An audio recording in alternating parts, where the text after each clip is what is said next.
Trump and Harris both are making a last-minute push in the all-important swing state of Pennsylvania. WION Susan Teherani tells us why the state holds the keys to the White House and what are the people saying on the ground.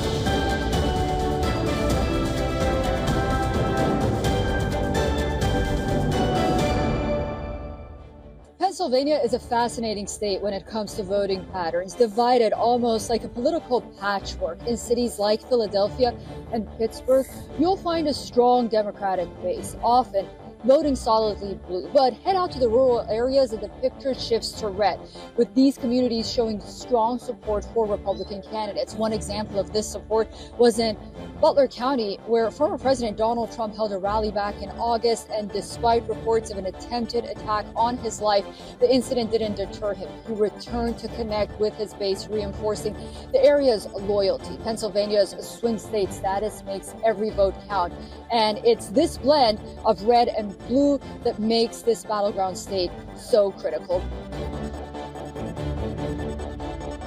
We're here in the heart of Philadelphia, Pennsylvania, and we're asking local residents and voters, what are the issues impacting their lives and what are they voting for when they go to the polls? The most pressing issue for me is the national debt. I think the U.S. debt has gotten really out of hand, and I think whoever becomes president should prioritize decreasing our debt and ensuring our country has a balanced budget for the future. Housing, jobs, educational access. A lot of our schools in Philadelphia don't have ACs. Our schools don't even have but heating. Our students don't have the right books for their schooling. Women's rights and reproductive health. Definitely the repeal of Roe v. Wade was a big deal for me voting this election cycle.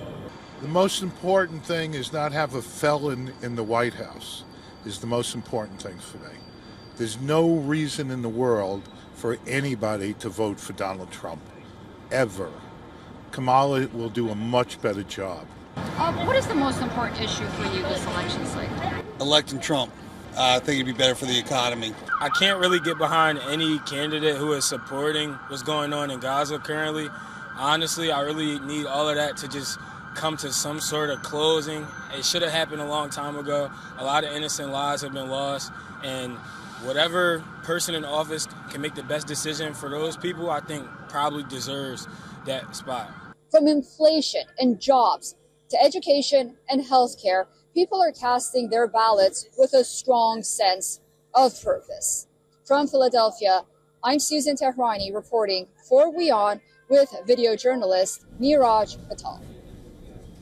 All right, let's link back to our correspondent Susan Teherani, who is in Wall Street. Susan, Christopher Borick is a director of the Muhlenberg College Institute of Public Opinion. He says the state's diverse mix of urban and rural populations creates a competitive environment for both parties. He also noted that presidential candidates must pay close attention to every demographic and campaign on issues like, you mentioned there, the economy, inflation, immigration, reproductive rights, and healthcare. Do you agree? Yeah, absolutely. I was just in Pennsylvania yesterday. You saw our report, and really Pennsylvania is a great patchwork and example of what he's alluding to. You have a big state with a lot of electorals at stake. You are in cities like Philadelphia and Pittsburgh, very blue. You go to the rural areas, they are diehard Trump fans, always red. For them also, there's the issue of manufacturing and fracking that's really important. You know, on the left, you have issues like climate change, but on the right, most of the time in these rural areas, there are issues that are very close to the livelihood of people. Like I said, you know, with the jobs going overseas, with fracking being regulated, with, the farming industry being under question. And so these are the issues that I think he was alluding to, that they're macro issues, but ultimately they have such an important effect in the upcoming election. And it's very hard for these candidates to be able to appeal to both sides. Eric, as you know, they are ideologically like day and night. They are so different. Yep. So it's really a tricky game for them to try to garner the support of both sides.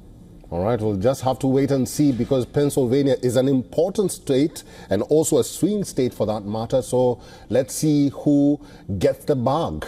Susan Teherani, thank you.